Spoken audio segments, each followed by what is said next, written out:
Bismillahirrahmanirrahim.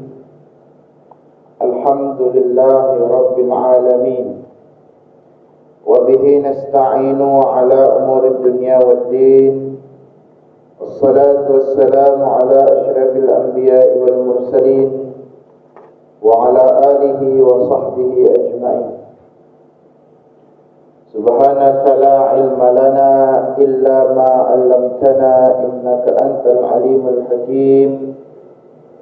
Rabbi shrah li sadri wa yassir li amri wahlul 'uqdatan min lisani yafqahu qawli.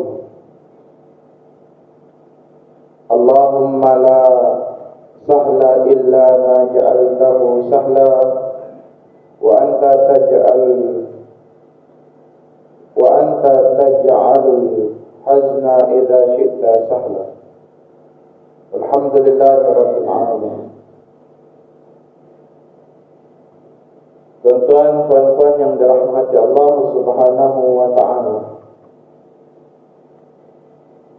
Puji syukur kehadirat Allah Subhanahu wa taala di atas segala limpah karunia, inayah dan hidayah dari Allah, sehingga saya dan kita semua tetap diberikan kesempatan untuk kemudian dapat melaksanakan kewajiban-kewajiban yang sudah difardukan bagi kita. Semoga kemudian Allah memberikan kekuatan kepada saya dan kita semua untuk terus istiqamah menapaki jalan-jalan ini insya-Allah. Amin ya rabbal alamin. Selawat serta salam buat Rasul junjungan Muhammad sallallahu alaihi wasallam, kepada para istri baginda, ahli keluarga, kaum kerabat, para sahabat tabi'in, tabi'it tabi'in, dan sesiapa sahaja yang meneruskan perjuangan risalah Nabi sampai ke akhir zaman. Tuan-tuan yang dirahmati Allah Subhanahu wa taala, melanjutkan pembahasan masih pada hadis yang keempat di dalam kitab Syarah Hadis Arba'in Imam An-Nawawi rahimahullah. Nasib manusia telah ditetapkan. Minggu lepas kita sudah melihat tentang penciptaan manusia itu sendiri secara berperingkat-peringkat. Yajma'u khalquhu fi batni ummi 40 yawman nutfah. 40 hari pertama dalam bentuk air mani, thumma yakunu 'alaqah. Kemudian menjadi segumpal darah, thumma yakunu mudghah mithla dzalik. Kemudian menjadi segumpal daging selama tempoh itu pula. Thumma yursalu ilaihi al-malak fayadbu fihi ruh. Maka setelah itu kemudian Allah perintahkan malaikat untuk meniupkan pada janin itu ruh. Dan saat ditiupkan ruh bersama dengannya, wa ya'maru bi arba'i kalimatin, diperintahkan kemudian bersamanya dituliskan 4 hal, bikatbihi rizqihi wa ajalihi wa amalihi wa saqiyun aw sa'idun. Rezeki, ajal, amal, bahagia atau sengsara hidupnya. Tuan-tuan yang dirahmati Allah, kita melihat kemudian yang disebutkan dengan bikatbihi amalihi wa ajalihi saqiyun aw sa'idun.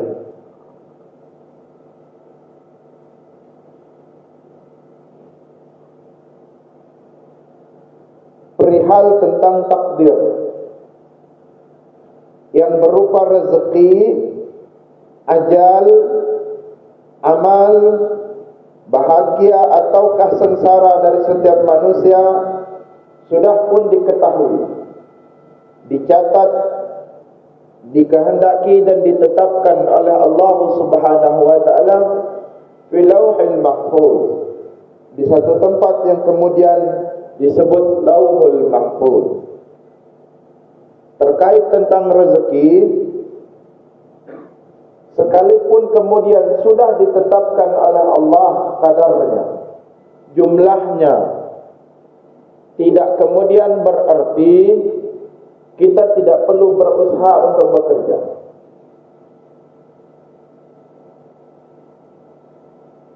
Dan bukan juga berarti manusia sudah tidak perlu membuat pemilihan. Karena kalau menurut logik kita, kalau berarti sudah ditetapkan, tinggal terima jadi, begitu kan?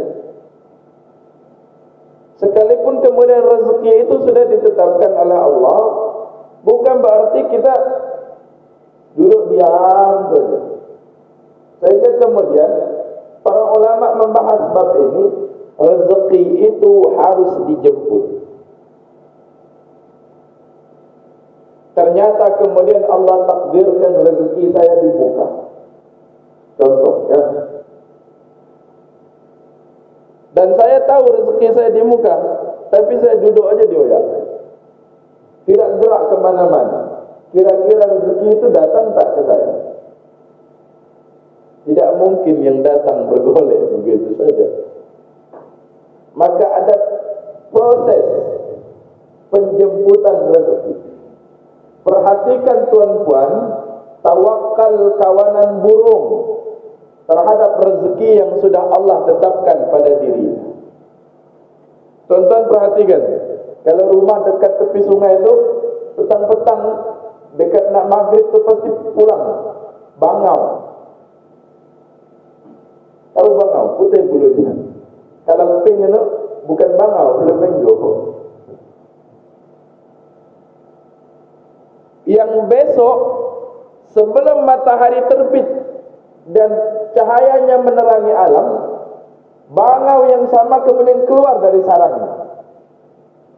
Dan terbangnya itu tidak mengetahui kemana tujuan yang harus ia tuju.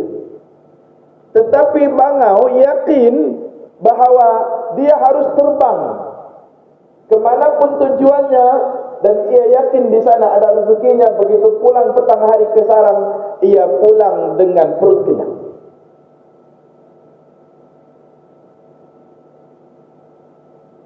Konteks rezeki yang kemudian difahami oleh kita hanya berupa wang ringgit. Hari-hari ini pemahaman kita, rezeki itu sebatas duit. Padahal rezeki itu berupa segala hal yang kemudian menjadikan kita bersemangat melaksanakan hidup. Kemudian dengan semangat itu menuntun kita untuk menapaki jalan-jalan takwa. Sehat anggota badan kita itu rezeki. Bahagia rumah tangga kita itu rezeki. Mudah kita keluar dari rumah menuju ke tempat kerja lalu mendapatkan apa yang boleh dibawa pulang ke rumah itu rezeki. Dipertemukan dan berkumpul dengan kawan-kawan yang baik, yang kawan itu mengingatkan kita akan kebaikan, itu rezeki. Dan rezeki itu tidak hanya sebatas wang ringgit yang difahami kita hari-hari ini. Yang ternyata wang ringgit itu belum tentu menghadirkan ketenangan dan kebahagiaan dalam diri kita. Tapi sesuatu yang kemudian menjadikan kita gairah untuk membuat hal-hal kebaikan, gairah kita untuk ibadah, bersemangat kita bertemu dengan kawan-kawan yang baik, itu rezeki.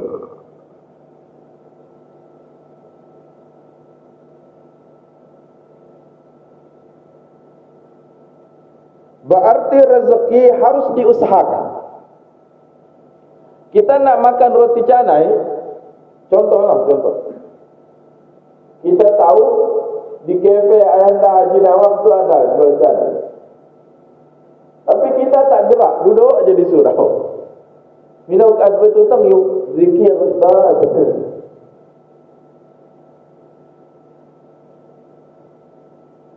Ada cerita kawan-kawan kami saat mereka belajar di Mesir. Di Mesir itu ada kebiasaan masyarakat di sana, setiap waktu sholat itu pasti ada yang hantar makanan ke masjid. Satu kawan nih, kemudian mungkin dia salah memahami atau apa, tidak tahu. Kemudian dia katakan ke kawan-kawannya, saya iktikaf saja di masjid, nanti ada tuh yang hantar makanan. Begitu kawan-kawannya iktikaf, dia iktikaf masing-masing di tempat masing-masing. Kemudian satu persatu kawan-kawannya keluar, dia masih tetap di masjid. Lalu kemudian dia memilih untuk sembunyi di bawah meja. Yang meja itu tempat orang letak makanan. Dia tunggu, belum ada bunyi orang jalan, dan meletakkan sesuatu di atas meja. Dan ditakdirkan dia tertidur di bawah meja. Datang kawan, cari dia, mana orang ini kok tidak ada. Dicari di sekitar masjid, tidak jumpa. Kawan pikir, jangan-jangan dia sembunyi bawah meja. Dibuka kawan, dia sudah berpeluh dan mukanya pucat karena lapar. Dan ternyata dia tidak berkesempatan untuk mendapatkan makanan yang diletakkan di atas meja. Padahal kawan-kawan dia yang keluar tadi, ketika keluar itu diberikan roti oleh seorang penjual roti di dekat sekitar Masjid Al-Azhar. Contohnya kamu segitu, dikit. Cerita yang boleh kita ambil ibrah dari situ adalah, ternyata rezeki itu harus dijemput. Macam roti canai tadi, kalau kita tidak ke Nawab KP, jangan harap canai itu terbang ke kita. Sekalipun ada keadaan nembak canai itu terbang kan. Macam cerita apa? Cerita sinario.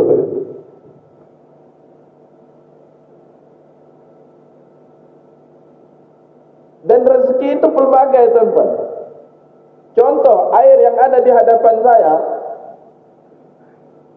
ini mungkin disiapkan untuk yang bagi kuliah atau ceramah. Menurut tuan-puan, ini rezeki saya tidak? Belum tentu.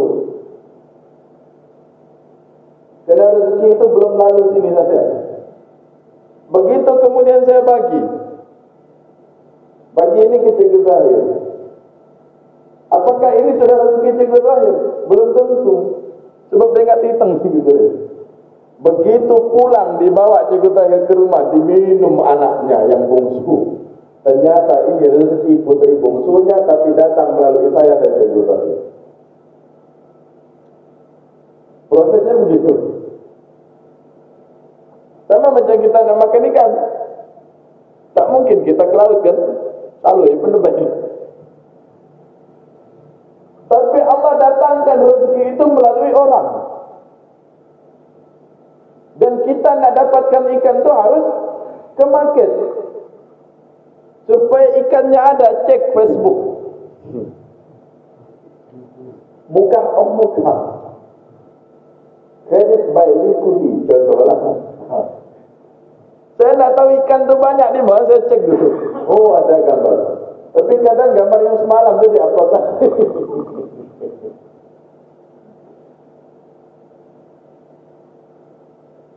Jadi rezeki itu harus diusahakan. Sekalipun jatah rezeki kita sudah ditetapkan oleh Allah. Banyak atau sedikit itu tergantung bagaimana usaha kita hari itu. Perhatikan bagaimana ayat. Makin banyak dia mencakar, maka makin banyak yang ia dapat. Begitulah kita. Usaha itu harus dilipat gandakan. Bekerja, nak naik, harus banyak usaha.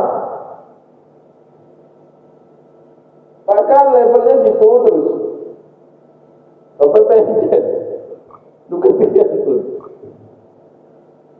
Tentu ada usaha.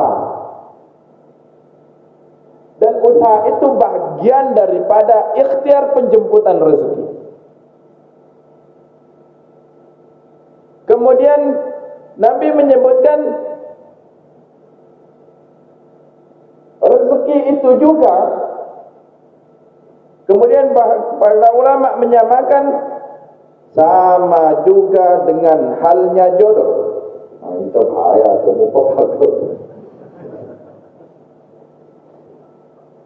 Ditetapkan bukan berarti tidak perlu dicari atau ditunggu supaya datang sendiri.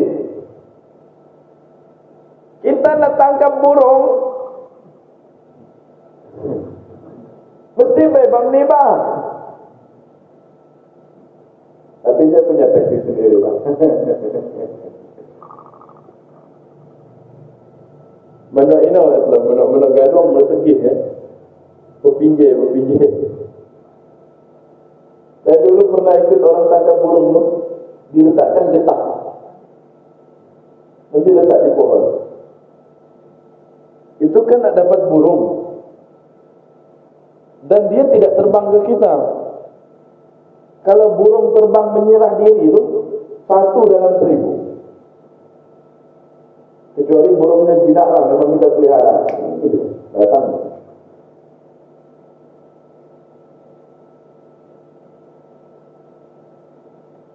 Maka jodoh pun harus diusahakan.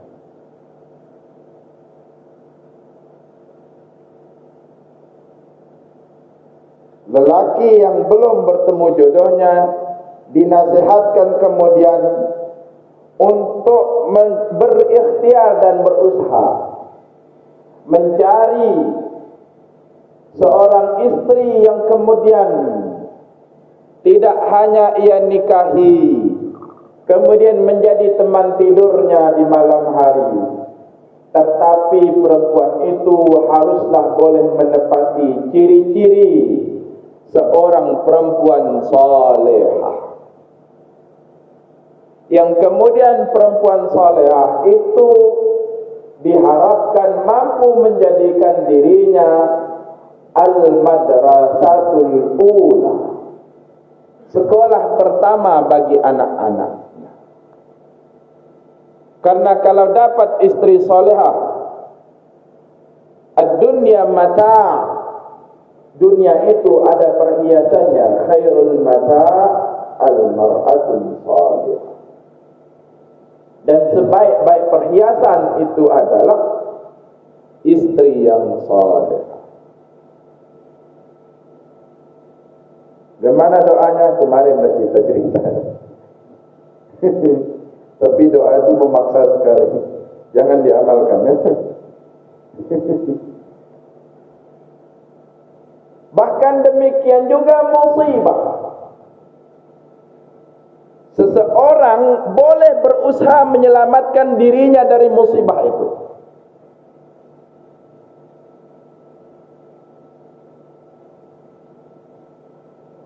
Bagaimana kemudian? Contoh, kita ada kenderaan namanya motosikal atau basikal. Supaya tidak ada berlaku musibah kecurian, bagaimana kita menghindari itu? Maka usahakan untuk menyelamatkannya. Dikunci. Sahabat pernah datang ke Nabi sallallahu alaihi wasallam naik unta. Begitu masuk ke tempat Nabi, ditanya Nabi, "Diikatkah untamu?" "Tidak. Aku tawakal pada Allah."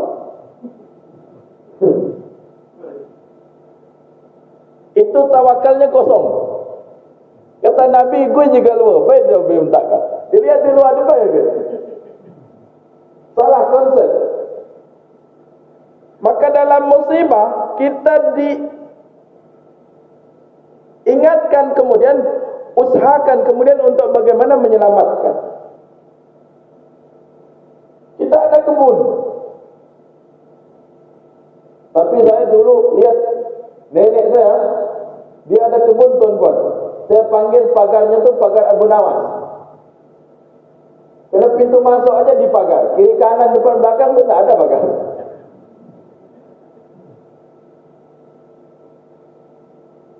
Jadi tiap kali pulang dari kebun, saya perhatikan nenek saya tu kalau dia sebelum pulang dia keliling tanah. Saya ikuti di belakang. Yang nenek saya baca tu, وَجَعَلْنَا مِنْ بَيْنِ أَيْدِيهِمْ سَدًّا وَمِنْ خَلْفِهِمْ سَدًّا فَأَغْشَيْنَاهُمْ فَهُمْ لَا يُبْصِرُونَ. Keliling tanah. Saya cakap, Nek, macam apa tu ayat itu? Jangan khawatir, katanya. Allah yang jaga. Lalu saya beritahu nenek saya, kalau begitu, untuk apa fungsi pagar di pintu masuk? Kiri kanan belakang itu tidak ada pagar. Walaupun hanya dawai kecil berduri yang untuk sapi itu, terbaik. Tapi herannya kalau ada orang curi masuk, dia tidak boleh keluar. Kemudian saya belajar tafsir ayat itu. Oh, wa ja'alna min baini aydihim saddan wa min khalfihim.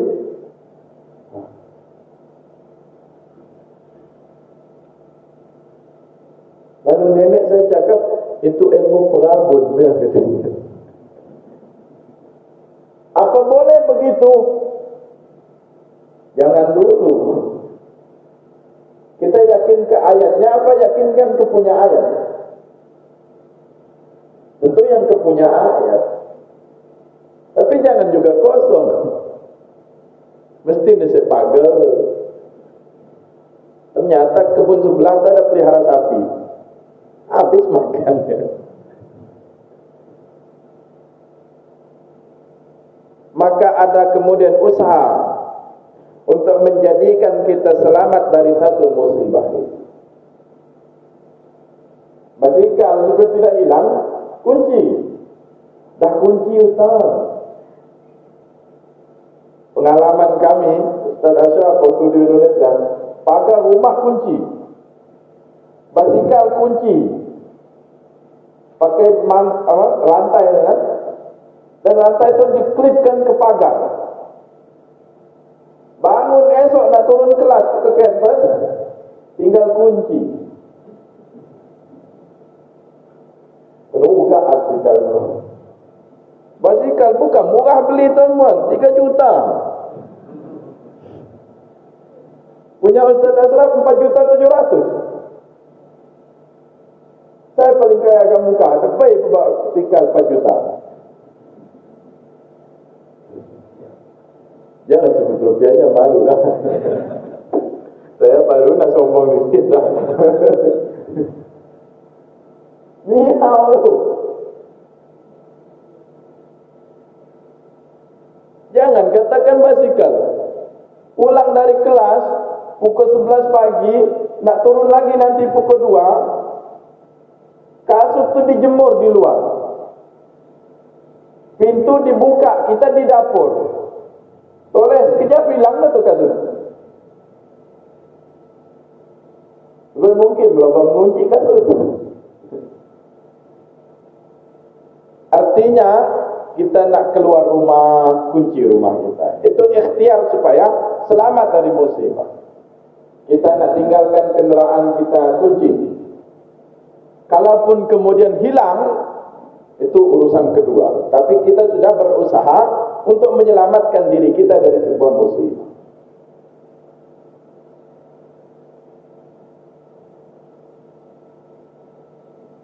Tapi kemudian di zaman setelah kewafatan Nabi, ada satu kelompok orang yang kemudian disebut dengan Qadariyah,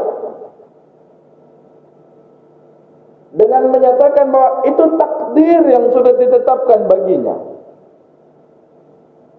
Dan kelompok ini menurut Ahli Sunnah wal Jamaah, keyakinannya kepada Allah itu melampaui. Bahkan sebagian ulama tidak memasukkan mereka dalam pemahaman Islam itu sendiri. Seperti apa orang Qadariyah itu? Contoh, ini berlaku di zaman Umar bin Al-Khattab. Ada seorang lelaki ditangkap karena mencuri. Ditangkap, dihadapkan ke Umar Al-Khattab. Ditanya oleh Umar sendiri, kenapa kau curi? Saya ditakdirkan Allah mencuri, ya Amirul Mukminin. Kata Umar, kalau begitu ba'da zuhur hukum dilaksanakan.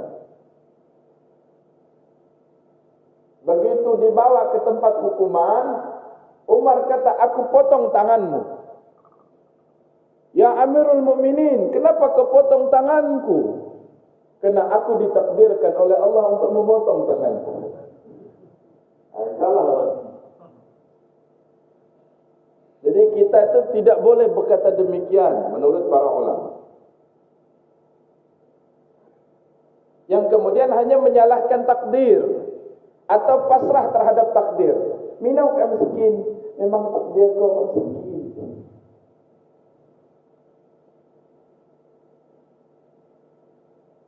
Saya ingat pesan arwah mak saya. Saya ini tak tahu sekolah. Kalian anak-anak mesti lebih tahu dari saya sebagai ibu. Belajar sungguh-sungguh. Apa kemudian ada orang yang berserah kepada takdir? Ada. Ini apa lu? Memang itu takdir Allah pada. Bahaya gini.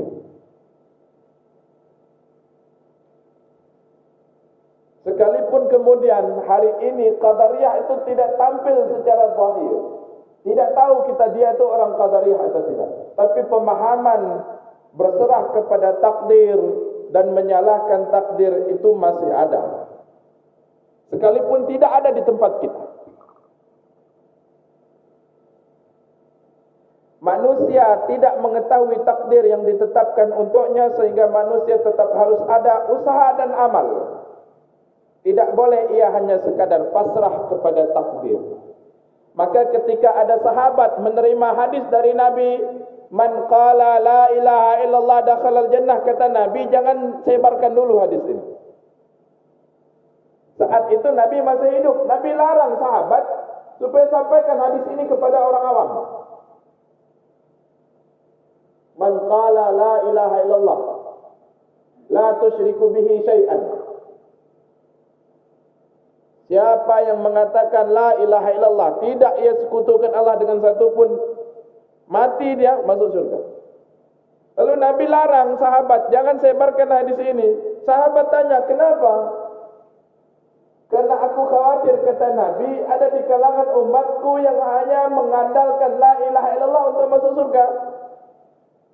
Tidak sholat, tidak buat amal, tidak puasa bulan Ramadan, tidak berzakat padahal dia mampu zakat, tidak haji padahal dia mampu haji. Kenapa? Ada halus Ustaz. La ilaha illallah, surga. Memang dapat la ilaha illallah itu memang dapat surga. Tapi proses dulu, transit kita. Cenelua lah kangku. Mana tempat celuhnya? Ini neraka. Begitu dah bersih, ada enggak celuhnya. Dah bersih, dah angkat, masuk. Masuk surga, masuk. Tapi kata Nabi, jangan hanya mengandalkan, mengharapkan, menjadikan la ilaha illallah itu harapan terakhir untuk masuk surga. Masuk tapi mudai aman.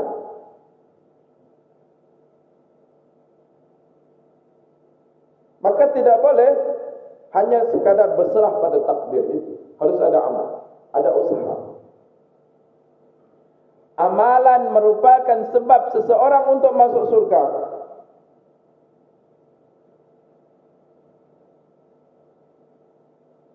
Kalau tidak ada usaha kemudian untuk beramal, Masya Allah, dengan cara apa lagi Allah mengingatkan kita untuk kita kembali beramal pada. Diberi ujian sudah, sehatnya ditarik sudah, dikurangi hartanya sudah, hilang orang tersayang di sisi kiri kanan kita sudah. Lalu dengan cara apa lagi Allah harus ingatkan kita untuk kemudian kita jadikan hidup kita bahagian daripada amal-amal yang menjadi bekal untuk akhirat.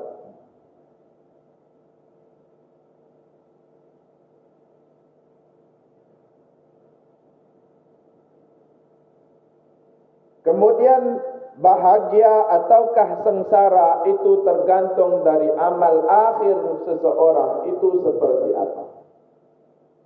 Maka kemudian Nabi di dalam hadis ini memberi perumpamaan.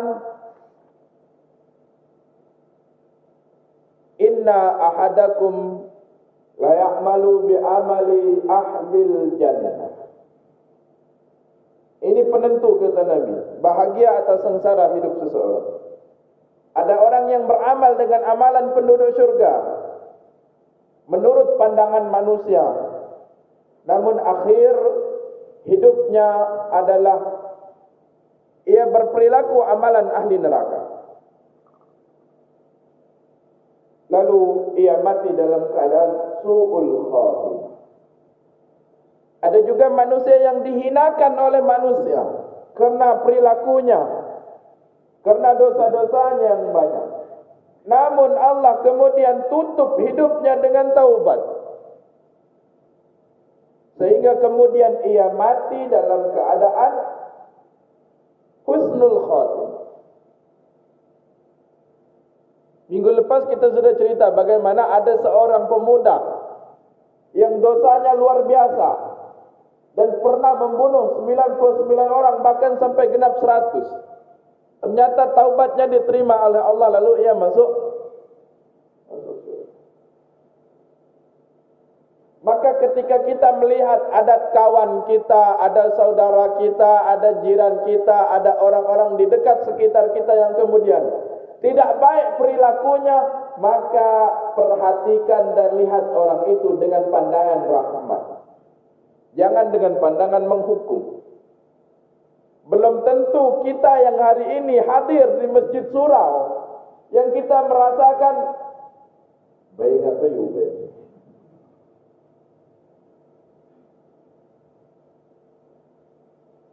Boleh jadi orang yang dinilai kita dengan keburukannya itu ternyata ia lebih mulia di hadapan Allah berbanding kita yang ternyata wa na'udzubillahi min dzalik yang kemudian hadir ke Masjid Surau bukan untuk Allah.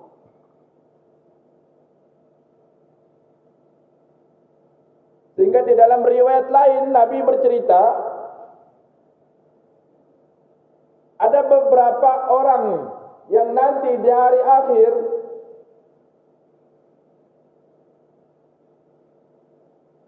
itu ternyata dijerumuskan, bahkan dilemparkan oleh Allah ke dalam neraka. Pertama kata Nabi di dalam hadis qudsi itu, dihadapkan di hadapan Allah seorang syuhada, orang yang meninggal dunia karena berperang menegakkan agama Allah, lalu dihadapkan di hadapan Allah. Lalu Allah katakan, bertanya padanya, apa amal perbuatanmu saat hidup di dunia? Aku berjuang ya Allah fi sabilillah untuk menegakkan agama. Kata Allah, kadzabta, Anda berbohong terhadapku. Ternyata Anda syahid supaya kemudian saat di dunia kau digelarkan pahlawan. Lalu Allah perintahkan malaikat azab, heret orangnya, lemparkan ia ke neraka. Ada orang kedua yang saat hidup di dunia dialah orang yang sangat dermawan, hartawan, minum di cawan, makan di pinggan. Lalu ia katakan di hadapan Allah, aku beramal ya Allah, aku bersedekah, aku berinfak, aku keluarkan hartaku, aku berikan pada orang-orang yang berhak untukmu. Kata Allah, kadzabta, Lagi-lagi kau berbohong. Kau buat semua itu supaya kemudian di dunia saat kau hidup orang kenal kau dengan orang pemurah. Orang kenal kau sebagai dermawan. Tapi kau lakukan itu bukan karenaku. Lalu Allah perintahkan malaikat azab lempar orang ini ke neraka.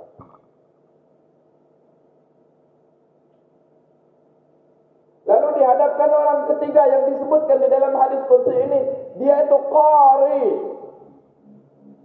Qari pakai qaf bukan k.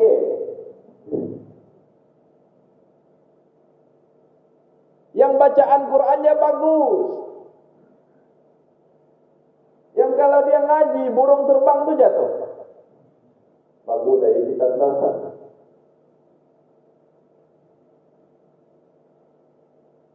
Lalu kemudian Allah katakan, kau buat semua itu bukan karenaku. Kau ngaji suaramu cantik supaya orang puji kau, merdunya suaramu, bagusnya bacaanmu. Dan kau sudah dapatkan itu saat di dunia. Dan kau tidak berbuat itu karenaku, kata Allah. Lalu Allah perintahkan malaikat azab lempar orang ini ke neraka. Yang paling saya khawatirkan terhadap diri saya adalah orang keempat. Orang ini disebut oleh Nabi di dalam hadis qudsi ini adalah seorang yang memiliki ilmu. Yang ternyata ilmunya itu menyebabkan dirinya bangga dan sombong.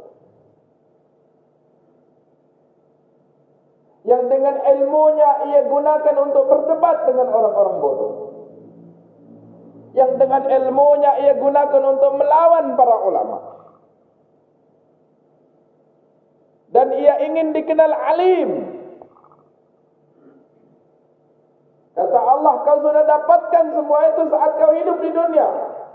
Orang kenal kau ustaz, orang kenal kau syekh, orang kenal kau alim, orang kenal kau faqih. Kau dapatkan itu di dunia, tapi kau lakukan itu bukan karena aku.